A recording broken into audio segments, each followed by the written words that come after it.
Good morning, everybody, and welcome back to the Family Financial Conversation. I'm your host, Tom West, and I'd like to welcome my fantastic, my insightful, my inspiring co-host, Suzanne Schmitt. How are you doing this morning, Suzanne? Hey now, good morning. I'm doing well, and I see you're doing well too. A little. I'm doing a little well. Oh, And we've got an interesting framing for our advisor audience today. And it really zeroes in on some interesting research that you came across, Suzanne, about changes that we should be expecting of ourselves, of our clients as we get older. And everybody, I want you to pay attention particularly for maybe some insights about ways that we engage first generation, second generation clients and prospective clients in ways that we might not have thought about. But back to the research. Suzanne, what'd you discover? yeah. So, because I find this stuff super interesting, I've been digging into the research around the extent to which there are very predictable changes as we age, and more specifically, three key ages that, as we age, really have a significant effect on the brain. The first one comes up probably a little earlier than any of us would like to hear, and that's age 57. And the key takeaway that researchers 57, you said. 57, my friend, 57, 57, All right. around the corner for a few of us. That stinks, but go Yeah, ahead. and no, it Here we beats the go. alternative, as we like to say too. But the key change that happens at age 57 is basically the white matter. So the portions of your brain that help the brain communicate with different sections that control different functions. The portions of the brain that control fluid intelligence and problem solving start to decrease. And what's really interesting is there's been a lot of studies done that find early 50s, your financial acuity peaks. And now what researchers are finding is at 57, that fluid intelligence starts to attrite. Problem solving starts to get a little bit tougher for us. So that's an interesting finding. And I'm just going to go through the three key ages. And I know you and I have had some interesting conversations about, so great, now that we know this, what do we do with it? The second key age where we see significant change is at age 70. And the key takeaway there is memory and executive function starts to decline. So you think about some of the complicated investment conversations or estate planning conversations. Those are the kinds of things that become a little bit tougher for us as we approach that age 70 mark. And lastly, at age 78, basically the proteins, and still early days, right, in all the cognitive research around Alzheimer's, but at age 78, the proteins that would be conducive to things like Alzheimer's or diminished capacity starting to take foot and actually manifesting symptoms, those proteins start to spike.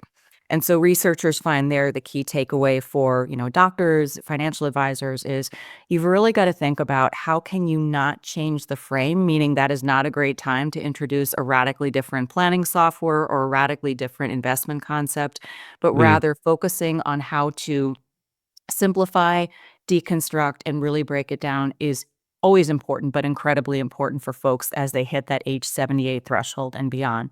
So that, in a nutshell, is hot off the press, and I think, again, can be really informative to how we talk about engaging individual clients as we age, but also what are good ways to spur good conversation around intergenerational family financial planning. All right. So let's set an agenda together on how we're going to sort of break this down for our audience. And my suggestion would be maybe we go in sort of sequence. Let's talk about the transitions at age 50 first. And while I'm mostly, here with this podcast to be serving advisors, trying to find ways to engage their clients better. The first thing that came to mind was, "Hey, I'm in my mid 50s, and what about me, Suzanne?" So, can you? I remember some of the research that I was doing coming into this was recognizing that around age 54, 55, somewhere in there was an inflection point that where neuroplasticity, our ability to make sort of new paths in our brain to learn new stuff, that starts to peak, but it tends to be balanced with crystallized intelligence, basically accumulated wisdom for, all of our life experiences and whatnot. So I was hoping that, that peak mid 50s thing was going to be, I was going to be able to ride that a few more years. But what you're telling me is there's actually some physiological changes in the brain discrete from that neuroplasticity, crystallized intelligence thing. So refresh my memory, like what's going on in my brain, my client's brain in the mid 50s? Yeah, so in the mid 50s, the white matter, the stuff that lets those different parts of our brain talk to each other and form those new connections, it starts to decrease. And so what that means is we're not as fast on our feet. You've used the phrase before, you notice maybe a little speed coming off your fastball. And it isn't like you fall off a cliff, but the processing speed that we have become accustomed to as people telling on ourselves in our early 50s starts to decline. And problem solving becomes a little bit more challenging for us. So, said another way, when you're in school, right, you're learning a lot of new things, you're being exposed to new ideas. You haven't built those neural networks that allow you to kind of hit the easy button and process almost without thinking. Think of it as, when you drive to a place you're familiar with, you're not thinking about how you get there. You go on autopilot, Right. you magically appear. Your brain does, in essence, the same thing. And the ability to go on autopilot starts to attrite as we hit really specifically age 57. So I think about, as somebody who's got kids who are starting to adult, um, you're not necessarily at that point thinking you're losing speed off your fastball. You're not necessarily thinking about having to pull other people into the planning conversation. So I'm going to put a question back to you. Now that you know this, if you take your advisor hat off maybe for Mm. a second, how does that change the way you think about what you do and do not share with, for example, your kids? Mm. Well, I'm going to take that. That's a good question because my kids are early 20s, mid 20s, and they're in launch and pre-launch mode right now. So I'm like, I've got 1.5 feet into the empty nest chapter. So the two ways I was going to think about it is like, well, what am I sharing with my kids? And this is going to be a proxy for what I'm telling my clients around my same age. My kids are not old enough or mature enough to be able to handle all of this stuff. But even though they're north of 18, and that kind of legal planning doesn't count anymore, I've gotta come up with basically a bridge between, appropriate levels of stewardship, of wealth, of life, of things like that, that in the event that I'm not here, they've got a package for something. So, I guess my first thought would be for myself and for our clients is we've got to come up with a temporary strategy, a bridge strategy, if the generation following the 50 somethings isn't quite ready. And we can talk about that a little bit more. But the other way that I'd answer your question, Suzanne, like what it means for me, and this might give our advisors some insight on how to talk to 50 something clients. I feel like if I accept the idea that there is a degradation of speed off my fastball in different transitions, then I think that there's an urgency on my part as a thinker, as an advisor, to make sure that whatever brain training ways to think about problems that is going to be most holistic and most helpful, like the language that I use, the type of resources that I bring into my decision making process.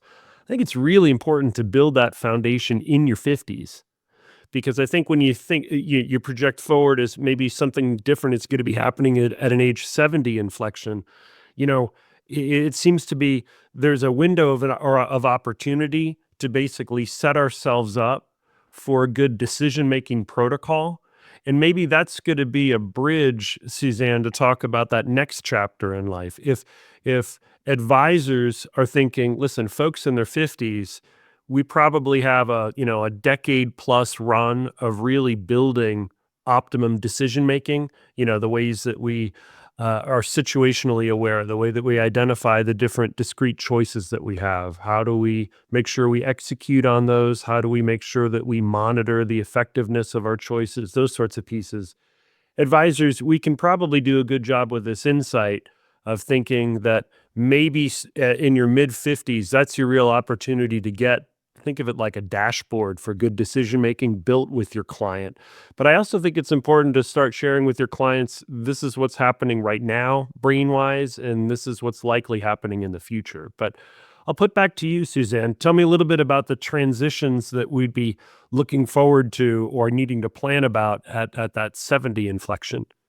Yeah, real quick before we do that, I think specific to folks in their 50s, this was not pulled out in the research. It's just, hypothesis of one here. But I think the other thing that is happening, right, for most people in their 50s is they themselves are still sandwiched, right? People are having Right. kids later.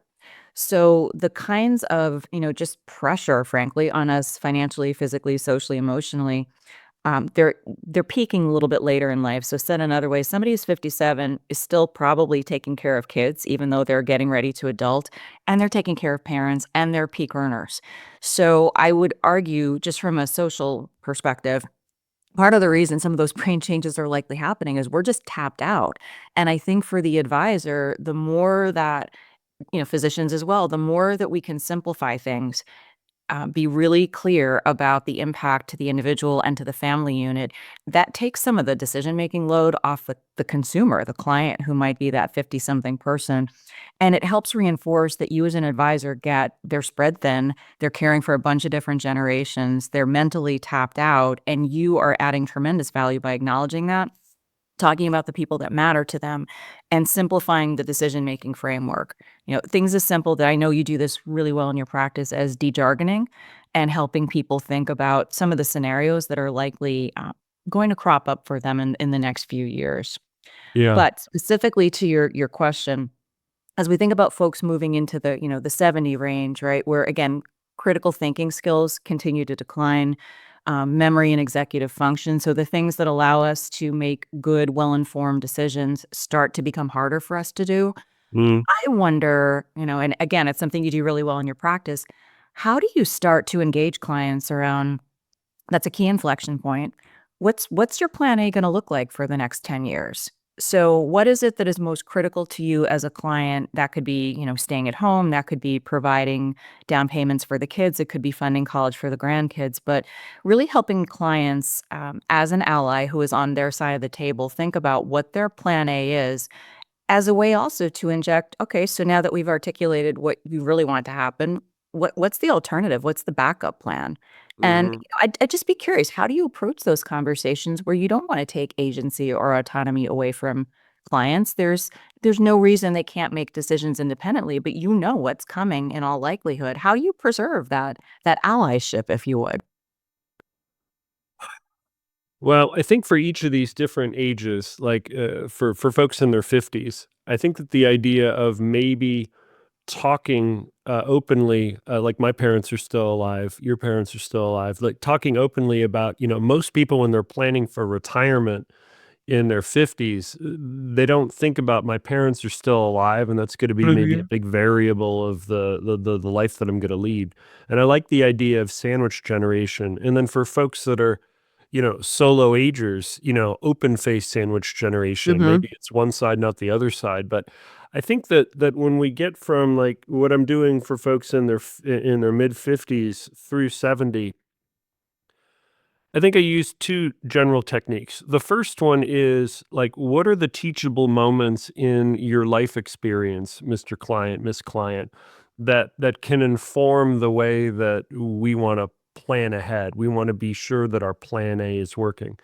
The most important thing, of course, when you're trying to be on the same side of the table, you're trying to be an ally with your client, you've got to engage, and I really would encourage every advisor in the audience to steal this idea, plan A, option A, that really, really works.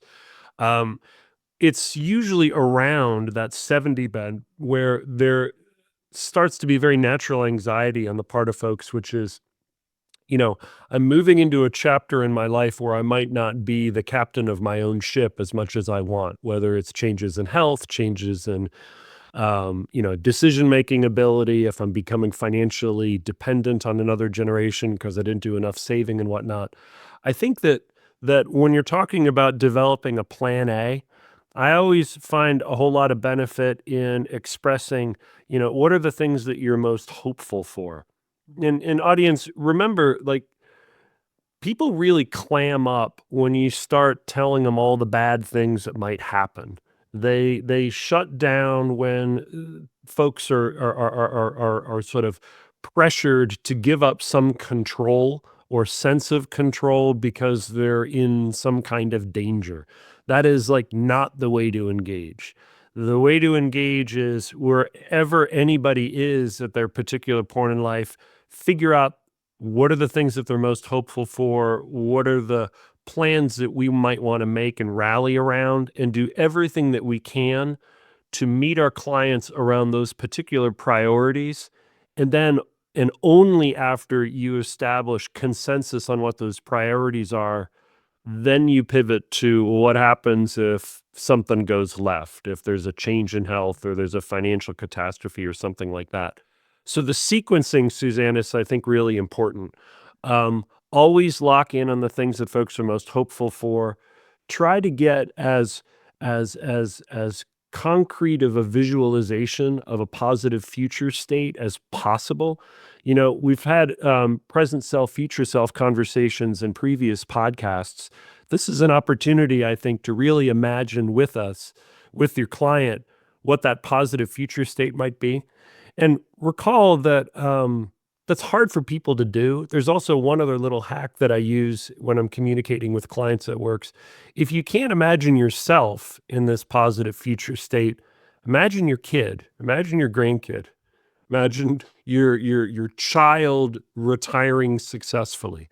Imagine your grandchild having their first job or their first serious relationship or moving into a house, and like zeroing in on what are the positive attributes about that particular scenario, and then asking the question, well, what are the things that we could do right now to give that vision the best chance of success?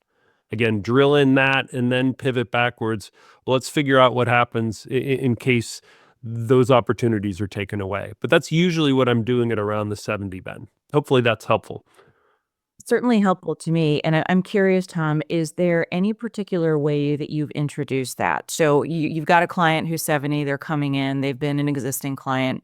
You need to start helping them map out the plan A. Just if you could, especially for the listenership, could you really walk us through how do you initiate that conversation? And are there specific turns of phrase that you use? I've certainly heard things like giving you permission to spend on XYZ, but are there specific hooks or language that you use that you found to be really helpful? Well, a lot of times, the consumer population views us first as portfolio managers. And I don't think that the industry has done a very good job of talking about the holistic impact that we make on families' lives. The whole idea of, if I can just keep you from making the one fatal mistake, just because of our service model or our communication or our trust or whatnot, I don't think that we do a good job of talking about the impact of the advice and the planning. Sometimes it's quantitative, the tax alpha and all those sorts of things. But I don't think that the qualitative stuff is quite as easily understood. Knowing that in advance, part of what I try to do is launching off from a portfolio management standpoint, is I usually express an advanced version of the fiduciary standard kind of this way. We're fiduciaries, and a lot of our listeners are fiduciaries where they serve clients.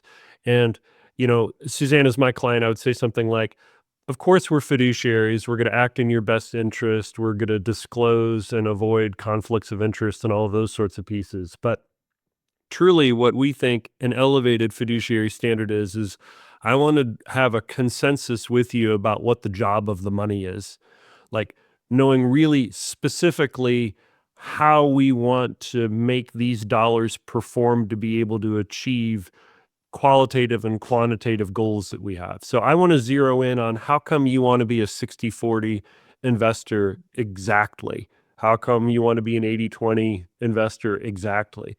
I try to sell away from, I'd probably say like broker dealer 10 question risk tolerance questions, because, we know that it's perfectly appropriate for some clients in their late 70s and early 80s to have a very aggressive investor posture, particularly if you've got timeframes for multiple generations. So I usually zero in on stuff like, you want me as an advisor to do a great job, not just in terms of outperformance in your portfolio, but making sure that we're aiming at the right bullseye.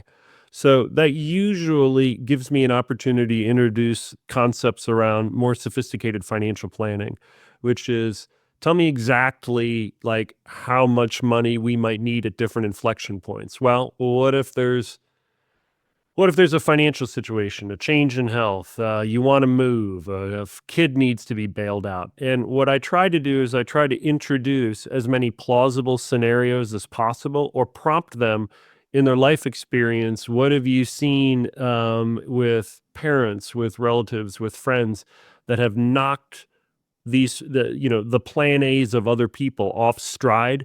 I want to build some scenarios in the financial plan that ultimately can pull back to what the allocation decision is in the portfolio. And I'm using sort of the front of technical portfolio management and tax alpha and whatnot to be able to get into some of these other things. Like a good example would be, if we have a change in health, what do we want to do? And we talk a little bit about that, and I introduce the idea of extended care or dementia or something like that. And then I'll remind them, well, most of those expenses are deductible on your taxes. And that'll probably mean that we need to change around our assumptions about liquidity, about, why do we need municipal bonds in the portfolio if you don't owe any taxes, if you're paying for dementia care, like those sorts of pieces. So I always try to pull back early in our relationship with a client to the technical portfolio stuff. But candidly, I'm using it to drive better engagement, to drive better trust, to work clients through a better visualization of the best case and the worst case scenarios in the future. And in my experience, like being able to have an exchange of present state, possible future state, those sorts of things, I can usually pull out a lot more insights about their emotional connection to their priorities. And that gives me good jumping off points for when clients get even a little bit older, maybe to that 78, 80, age 80, where I always try to build somebody's story with them.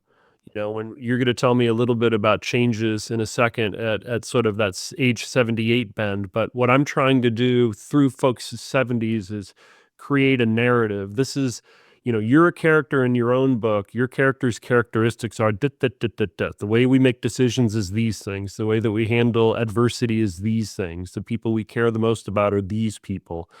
The more that I can establish that narrative and be able to have people visualize themselves and supporting characters in their own story, I think I can set them up for better decision making in their late 70s and also come full circle back to that younger generation, integrating them into the story as well. Exactly. No, thank you for walking us through that, and I think what's helpful, particularly about that story, is you're not launching a "What's your plan?" You're not literally asking your client, "What's your plan A?" You're walking them through the process of key decisions relative to changes in the financial plan, so you're giving them good anchors as you build that conversation out and giving them time to think about it and process with you in the moment. Right. So which, again, I think is super helpful because not all clients are going to expect an advisor to get into the wants and wishes stuff right out of the gate, so it's a great Right. hook, Yep. to the conversation. So let's go ahead and talk about 78, and by no means will this apply to everybody, but those proteins that are conducive to cognitive decline, frankly, things like diminished capacity, dementia, Alzheimer's, etcetera, start to build as we get closer to 78, and the net impact is really it's just harder for people at that age to process really complicated information. It can be harder to absorb, like I said earlier, moving to a new planning system or introducing complex new investment structure or schema. So, from the advisor's perspective, if I go back to that conversation that you just articulated around age 70, what are some things that you are currently doing in your practice to really break it down, keep it simple? And I would also say keep it consistent because the older we get, the harder major changes, from a cognitive perspective, it's just harder for us to process major changes. So how do you simplify without being potentially insulting to the client? And what are some of the red threads, the things that you do consistently with your clients as they age, both individually and in terms of how you talk to their family, their loved ones? Mm. Well, I think that the one of the things that has been repeated back to me that myself and my team do really well is I tend to add in a whole lot of attaboy, attagirls at regular intervals of, you know, be proud of how much you've accomplished.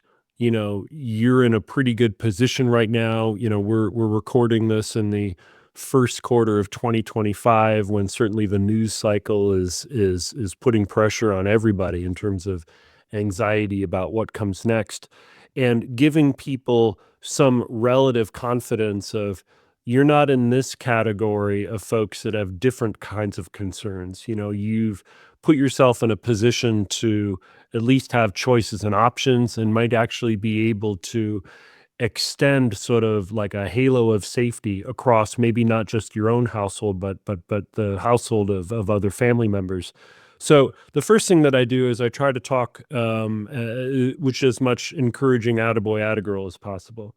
The second thing is I do a really good job of mirroring and repeating back to them the things that they say. It's an underappreciated tactical skill. Some people call it like a selling skill. I don't particularly think it's a selling skill. I think it's a way that people can feel understood and seen. And remember, from that book, never split the difference. I really like that book. It's a great recommendation for a read. Um, Chris Voss wrote it. But the concept of repeating somebody back to them, remember that they can't hear their own words repeated back to them as easily as you can mimic them. So they're understanding you repeating them back as this person really understands me and is listening carefully. So I would encourage a lot of mirroring, particularly as folks are getting older. And I think the mirroring, not for nothing, I mean, make it genuine. How do you incorporate the spirit of what your client is telling you into the messages, into the calls to action that you're putting in front of them? I always like Suzanne to ask questions about if there are unwelcome choices, forced choices. We've talked about that before. I always like to bring my clients back to previous chapters of their life where they had to make hard decisions before. And, you know, did you make the right decision? Do you have any regrets about the decision? How did you make your instinct was correct? How did you know? And usually I will find something in that previous story that is similar in some way to the current challenge that they might be going through. And I think it's really important to make people feel as much as possible that this is another chapter in the same book. This isn't a new book. You're the same character, you're doing the same thing. And I really like to strive continuity and consistency. And sometimes that I will relay that back to their strength of character, the strength of the family that they've got. Like the Smith family always finds a way, and they do it this particular way. Those are the kinds of things that I usually try to do in those later stages of retirement. I think the other piece too is that's a way that we can find a bridge into conversations with second generation successor decision makers. You know, I'll be engaging the successor decision makers like, give me a story about how your dad, my client, helped you out in a tough situation or gave you some wisdom at an inflection point in your life. And what can I take from those particular stories that makes the current situation similar? Like, this is a way that you can mirror back or reciprocate the impact that they made on your life by doing the same thing back to them, whether it's finding an objective third party or just being quiet and being present or not telling them what to do, trusting their agency. Those are the kinds of things that I try to do with some degrees of success, but particularly in those later stages of retirement. Continuity, continuity, continuity is part of my message, even if practically speaking, the sets of choices that these families are making, they're encountering for the first time. Really helpful. Um, And I think said another way, as people age, there's a tendency for families oftentimes to take the role of the antagonists.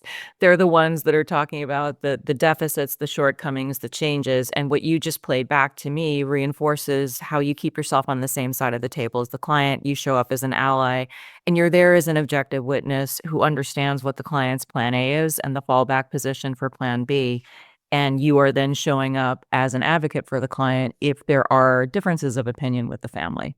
Yeah, I'll tell you a story. This was a client meeting last week, and you have to, I think, as an advisor that sees a lot of different family stories, you have to afford your families a little bit of grace when they're a little threadbare with their situation. And the vignette was, we had an 85-year-old mom who was a longstanding client of mine who had moved into an assisted living facility and wasn't socializing at all, and had started to show some signs of depression, had shown some signs of withdrawal.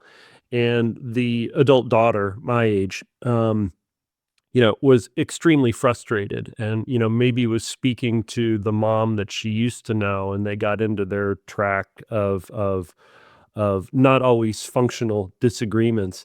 But the daughter was coming from a genuine place of, I'm really worried about you being alone. And what the call to action was, can you move to a different level of assisted living in a way that you can just be more socialized and you don't have to take proactive steps to be Right. out and, Right. have people that know your name and all that stuff.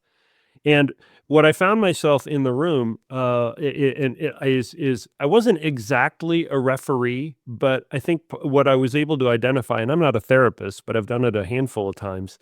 I was able to identify an impasse is mom just wasn't going to do it if daughter said you got to do it. Yes. And daughter was beside herself because she was worried and anxious and frustrated with mom, but she was arguing with symptoms of cognitive impairment and depression. And she wasn't arguing with her mom. She was arguing with an 85-year-old that was somewhat diminished. What got us over the hump was me giving mom a whole lot of Attagirls and going all the way back to, when she was married, vignettes that I remember being part of with her husband about having money, affording options, making sure that you're asking for help, and going back and finding parts of her story where she was able to reach out. She was able to benefit from having her world expand just a little bit. And, without having to shush the daughter any more than I needed to, what I could tell was her body language, mom's body language was changing. The idea of being hopeful for having meals with other folks, like the idea of transitioning to what are the things that you're most hopeful for or excited about at age 85 and at a girl at age 85. That temperament, that sort of rah-rah that I was given, that relaxed her a little bit to get her to agree to get somebody, not her daughter, to be able to show her around for the other assisted living piece. And I did have one quick aside with a daughter on the way out, and she was beside herself, upset. But I wanted to give the daughter sort of an girl too, which is like you're concerned about mom. You don't want her to be alone. You don't want her to be afraid or disaffected, and that's really heartfelt, and I see it. What I want for you out of all of this is not to have to be the hammer, the bad guy, the policeman, the naysayer. Like, I'm trying to get you in a position where you can be the quiet, present, loving daughter with positive exchanges. So we've got to have somebody else sort of, take mom over the threshold over the next decisions because, you're not being as effective as you want to be. And I think that, when I was telling the adult daughter, having her envision for the balance of mom's life, maybe a different role or a different future for herself, like I saw her and she promised and she did sort of self-regulate a little bit about the way that she was interacting with mom, took a half a step back. Now, this doesn't always work, but I'm using this as an example of how do you find consistency of story? How do you emphasize hope? How do you add a boy, add a girl along the way? Um, and I was able to bring it back, believe it or not, all the way to the portfolio. which is look at the way you and your husband set up your portfolio 10 years ago with me to give you the option to move to a place that you can have more people around where you don't have to try so hard. And being able to have that thread go all the way through, I think she experienced a lot differently than I'm being forced to do something that I don't want to do. And maybe there's a nugget in there of that vignette that's going to be helpful to sort of underscore our point. Yeah, super helpful, and it kind of reminds me of just very practically, there's an emergence of something called a cognitive change plan that some advisors are adopting, and the premise is basically, how do I, as an advisor, negotiate with you or your family where you, as the client, get to tell me when X happens, that's when I want to start to shift the conversation and maybe enable more people to take on some of the decision-making support, adopt some new technologies, et cetera. So a lot of advisors that I've spoken to as I've been out in the field say, they'll agree with the client on, hey, if I double pay a bill or if I miss a bill, that's going to be the trigger for us to have a different kind of a conversation around some of the changes that may be happening. And I'm just curious if you'll indulge me in my last question for you. What are you doing in your practice to kind of negotiate incrementally those specific triggers, if you would, those behavioral changes that you and your client are agreeing on as an opening to advance the conversation and take it in a slightly different direction? Well, I'd probably say sort of two things. The first one is I'm happy to say in my mid 50s that I am still learning. I don't think I've peaked. Maybe I'm in denial. But I am still learning. And I think that our approach to this particular question, Suzanne, continues to evolve. The way that I kind of approach that cognitive piece is let's go back to the framing from the very beginning of the podcast.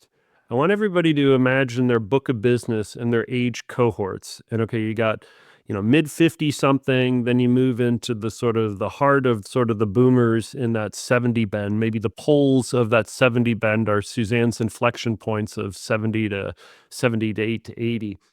And I always think of it from a practice standpoint is where's the age weighted revenue? How much revenue is going to be dropping off in terms of my 80 plus that if I don't retain it, in terms of my second generation, it's going to impact the value of my practice and whatnot. I then am overlaying in real time when we're preparing for this podcast. Okay, that means that this part of my book of business, which is the 50 somethings, they're all kind of encountering this sort of stuff. And then 70s are encountering this sort of stuff. And then at age 80 plus, they're encountering this sort of stuff. And I start attributing the portions of revenue that those sort of blocks of experiences are being subjected to. I start with that because I tend to think for my practice systemically first and then tactically second.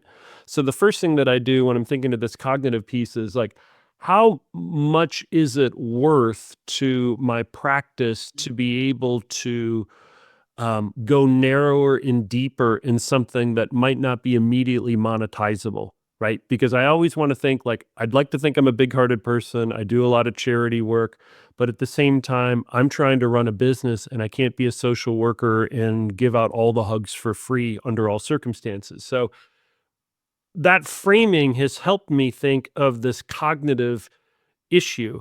If I can have a better experience from a first and Gen 1 and Gen 2 through all of this cognitive thing, I have a much higher likelihood of being able to retain that second generation. And that's a huge financial variable for my practice. So, given all of that background, the next thing that I try to do tactically is I want to recognize that most folks, when they're thinking about an expression that makes them more vulnerable. Like, I'm putting myself in the position I've now wrote 3 bum checks, or I've had the second time that I've been defrauded on something that I should have caught. Most people are gonna be like, they're gonna take control away from me. Like, I'm not independent anymore. And that by itself, for a lot of people, that's more terrifying than writing a bum check. So the most important thing when you're having these conversations about cognitive triggers is to genuinely describe the course of action after something like that happens. and spend a lot of time on making sure that people are comfortable. We are not taking control away. You are the person that is preparing to bring in more resources to make sure that you stay independent as compared to we're taking it away from you. Um, that continuity of agency is hugely critical. And again, if you're tracking this and correlating it a little bit with age, the reason I'm doing that is I'm also playing these clients' stories back to them in that conversation.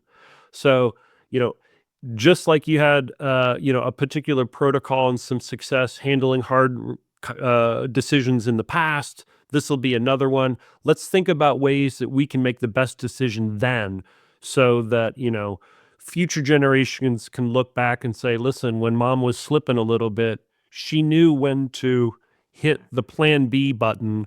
Have conversations, bring in other resources, put some safeguards in place. But that's typically the way that I do it. I start from a system standpoint, figure out like, oh yeah, this is extremely important. If I don't do this, then my second generation retention is going to be like industry averages, which is terrible. But could I use this conversation among others to be able to foster better client conversations, express more about what's really important to them, try to find ways that it always comes back practically and tactically to the portfolio management. But so far, at least, many of these methods that I'm using have been pretty successful. And, I appreciate the question. Happy to share any of my learnings as far as it'll go. No, that's super helpful, and so just to play back because I know you and I talk about age-weighted revenue. I've introduced that concept as I've been out in the field, and not everyone gets it. So just to walk us back, what define for us what age-weighted revenue is in just a second, and then I would just say, Tom, I think the premise is if we know that certain changes are happening writ large across populations, what you're saying is basically take that view, apply it to your book, and know that you've got tranches of people who are moving through these similar changes that are not just affecting them, right? There's those knock-on effects to the Right. second generation. And what you're really talking about doing is systematizing an approach as an advisor to how do you help these folks who are navigating similar challenges do so with dignity and at the same time care for the generation who is coming up behind them who are feeling some of the impacts of those changes. Right, right. So at least to the point on age-rated revenue, like what the definition is, I'm breaking down, by age cohort, what my top of the line revenue is coming in from different age bands. So I know, for example, that 21% of all of my practice revenues comes from households with head of household 80 or older, right? So what this is basically telling me is, I've got 20% of revenue that has a higher than likely chance of dropping off just because of mortality in the foreseeable future. There's an age-weighted revenue average, like if you are going to weight the revenue per household by age, my age-weighted median is 72, which is about 4 years older than the industry, which is about 68. So if this practical measure of an advisor's practice, this is new to some listeners, I would kick this up to the institution chain, and because this is something that it's an opportunity and a threat. If you don't know that, most or a significant percentage of your practice revenue is coming from an age demographic that's about to transition for, illness or mortality, you should probably know that. So that's part of the metrics that I use pretty regularly. So hopefully that's helpful and Yeah, addresses thank that. you for doing that. I think that that replay, if you would, or that retrench is going to be helpful for listeners. So you raise best practices, and I promise this really is my last question for you. What are some other things that you have taken away as best practices using, for example, age-weighted revenue in terms of how you engage your clients that would be great, kind of tips, if you would, for listeners? Well, I mean, I will share with you like a project that is being formed in real time right now with you, I might add. The idea of looking at the population of my practice and recognizing that everybody's aging and living at the same time and the same rates. And what population of my clients are they coming into, like, if I'm most of my new clients are age 65, for example, then I need to have my onboarding process be very catered to age 65 stuff. If I have onboarding for folks where people are hiring me because maybe they're not as independent as they used to be, and I've got some differentiated expertise there, then all of that onboarding experience should be trying to find somebody's story and anticipating that their executive function, like you said, might not be the same. But candidly, anybody that's coming in at around age 80, this is overwhelmingly a second generation onboarding approach. It's without taking anything away from my 80-year-old client, I am actively looking to figure out what the client priorities are there and make sure that every one of the successor decision makers is aligned on what those priorities are, keeping myself as an ally and a confederate with my 80 plus client. Like, that's something that I'm doing regularly. Um, those best practices, I think, can be systematized. I think our industry does not do a really good job of being able to cater and curate different kinds of engagement strategies by age or by sort of age slash ability. Like, there's that framing of, the go-go years of retirement, the slow go, and the no-go. That correlates to age. It's not perfect, but since we know so much of retention is not just engagement, but engagement that matters. Those are the practices that I'm trying to do more systemically, and to be able to, if we're able to do that, it gives us the ability to help clients see around corners, anticipate blind spots, know the things that are going to be important to them, not now, but right around the corner. They might not be ready for me to tell them what's going to be important to them at the next inflection point, but being able to provide ready resources at any of those moments of transition, that's something that we work pretty hard on. And at least through a family financial conversation, being able to project them out to hopefully an advisor group that recognizes our need to elevate our standard of care. Yes, exactly.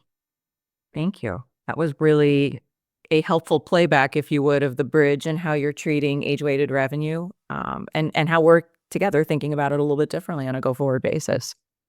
Well, this has been a good exploration. I appreciate some of the questions. You made me think about what I'm doing and not doing and how I need to be doing it a little bit better. For everybody in the audience, Suzanne and I are going to keep working on trying to refine this message. How do we really approach our portions of our practices where everybody's sort of aging and encountering different transitions? I think that if we stay on the priority of understanding the most important things for our clients and always being able to bounce that back from our bread and butter, how we're managing portfolios, I think we can do even a better job in the years ahead. But appreciate everybody listening. Click on the link below to subscribe. And thanks again for tuning into Family Financial Conversation on Advisorpedia. Thank you.